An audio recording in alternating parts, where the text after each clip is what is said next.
দেখুন, একটি ছোট্ট বীজ আর সেখান থেকে জন্ম নেওয়া এক ঝলমলে ঐতিহ্য। গ্রামের মানুষ তালগাছের বীজ সংগ্রহ করে নিয়ে আসে।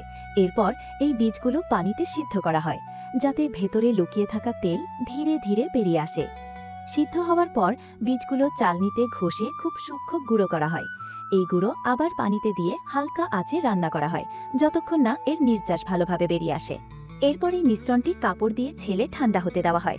কিছুক্ষণ পরই যেন জাদুর মতো এটি বদলে যায় পরিষ্কার খাঁটি সাদা মোমের শক্ত টুকরোতে। এখন শুরু হয় মোমবাতি তৈরির আসল কাজ। সলতিটিকে বারবার গলিত মোমে ডুবানো হয়। প্রতিবার যোগ হয় নতুন একটি স্তর। এভাবেই ধীরে ধীরে তৈরি হয় একটি মজবুত সাদা মোমবাতি। এরপর লাল রঙের জন্য সাপান কাঠ পানিতে সিদ্ধ করা হয়। সেখান থেকে বেরিয়ে আসে প্রাকৃতিক লাল রং। এই রঙে সাদা মোমবাতিটিকে ডুবিয়ে তার উপর লাল আবরণ দেওয়া হয়। এবার আসে সবচেয়ে সূক্ষ্ম কাজটি। সাদা মোম হাত দিয়ে ধীরে ধীরে করে তোলা হয়। তৈরি করা হয় ড্রাগন আর ফিনিক্সের মতো ঐতিহ্যবাহী নকশা। এই মোমের নকশাগুলো লাল মোমবাতির উপর সাজানো হয়। তারপর তাতে সোনালি আর ছকছকে রং ভরা হয়। এভাবেই তৈরি হয় এই ঐতিহ্যবাহী বিয়ের মোমবাতি, যা শুধু আলো দেয় না, বরং শুভতা, সৌভাগ্য আর সুখী দাম্পত্য জীবনের প্রতীক হিসাবেও মানা হয়।